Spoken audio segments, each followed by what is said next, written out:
नमस्कार, नंदाज किचनमध्ये तुमचं स्वागत आहे।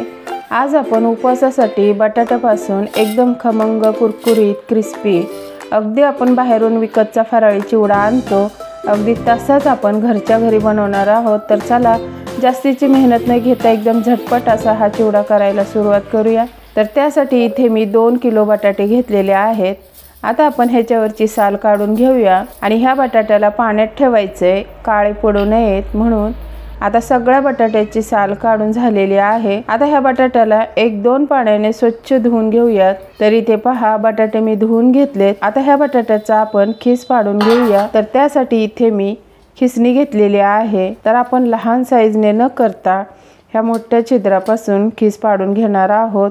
त्यामुळे बटाटा खीस तळल्यानंतर अगदी आपण मार्केटमधून फराळी नमकीन चिवडा आणतो अगदी तशाच साईजचा बनतो। लहान साईजच्या बाजूने बटाटा खिसला तर तो अतिशय लहान म्हणजे आपल्या गव्हाच्या शेवया बनवतो आणि त्या वाळल्यानंतर त्याची साईज जेवढी असते तेवढ्या साईजचा बनतो। म्हणूनच मोठ्या साईजच्या खिसणीनेच बटाटा खिसून घ्यायचा। छान बटाट्याचा खीस पाडून झालेला आहे। तर अशाच पद्धतीने सगळ्या बटाट्याचा खीस पाडून घेणार आहे। तर इथे बघू शकता सगळ्या बटाट्याचा खीस करून झालेला आहे। आता पातेल्यामध्ये हा किस मला व्यवस्थित धुता येणार नाही म्हणून मी मोठ्या पातेल्यात हा किस धुवून घेतलेला आहे। तेही 4 ते 5 वेळा, जोपर्यंत ह्या बटाट्यातील स्टार्च कमी होत नाही तोपर्यंत धुवून घ्यायचे। तर पहा असं स्वच्छ पाणी दिसायला हवंय। तर बटाटा खिसही बघू शकता असा पांढरा शुभ्र दिसायला हवाय। आता बटाटा तळल्यानंतरही पांढरा शुभ्र राहावा आणि दिसावा त्यासाठी ह्या पाण्यामध्ये आपल्याला 2 ते 3 वेळेस अशी तुरटी गोल गोल फिरवून घ्यायची आणि 5 मिनिटे ह्या तुरटीच्या पाण्यामध्ये बटाटा खीस असाच ठेवायचा आहे। आणि ह्याच पाण्यामध्ये 2 चमचे मीठही टाकायचे। माझ्याकडून व्हिडिओ स्किप झालाय। तर 5 मिनिटांनी हा बटाटा खीस पाण्यातून पूर्णपणे दाबून काढून घ्यायचा आणि अशा सुती कॉटनच्या कपड्यावर पसरून घ्यायचा। इथे मी किचन ओट्यावरतीच कपडा अंथरून घेतलाय कारण मला इथल्या इथेच तळायला सोपं जावं म्हणून। तुम्ही पंख्याखाली अशा कपड्यावर 5 मिनिटं पाणी नितळण्यास ठेवायचे। सगळा खीस मी इथेच पसरवून घेणार आहे।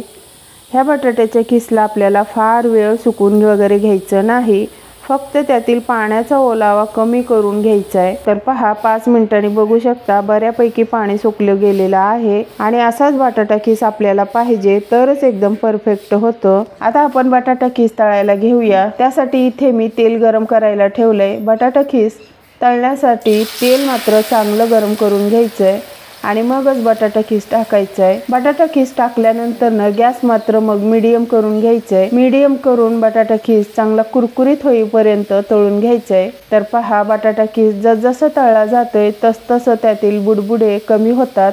त्यावेळेस समजायचं की बटाटा खीस तळत आलेला आहे आणि एकदम पूर्णपणे बुडबुडे कमी झाले की मग हा बटाटा खीस काढून घ्यायचा आहे। तर पहा बटाटा खीस बघू शकता अजिबात लाल वगैरे झालेला नाही, अतिशय पांढरा शुभ्र हा बटाट्याचा खीस दिसत आहे। बघू शकता एकदम कुरकुरीत असा हा तळून झालेला आहे। ताटात टाकल्यानंतर थोडासा पसरवून ठेवायचा, एकावर एक ठेवायचा नाही, नाहीतर नरम पडला जातो। दुसऱ्या वेळेसही तळताना तेल अजून चांगलं गरम करून घ्यायचं आणि मगच हा बटाटा खीस टाकायचा आहे। बटाटा खीस टाकताना मात्र बेतानेच टाका कारण तेलात बटाटा खीस टाकल्या तेलाला खूप बुडबुडे येतात। त्यामुळे तेलही कढईत बेतानेच टाका किंवा कढई थोडीशी मोठीच घ्या जेणेकरून हाताला चटका किंवा पोळलं गेलं नाही पाहिजे।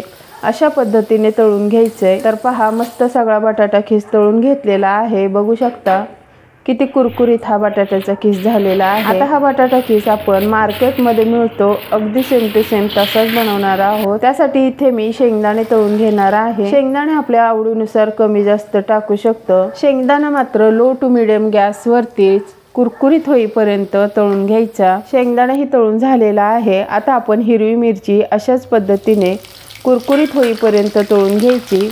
हिरवी मिरची ही आपल्या चवीनुसार आवडीनुसार कमी जास्त करायची। मिरची ही छान कुरकुरीत होईपर्यंत तळून झालेली आहे, काढून घेऊयात।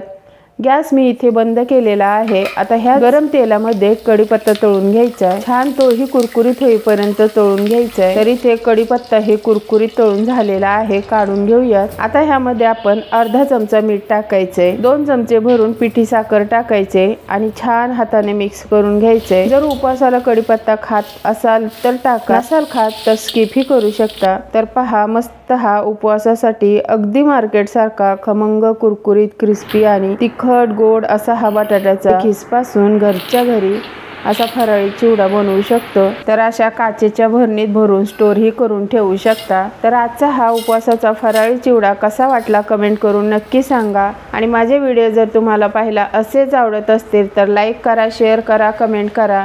चॅनलला अजून सबस्क्राईब केलं नसेल तर करून घ्या। भेटूया अशाच नवनवीन व्हिडिओमध्ये, तोपर्यंत धन्यवाद।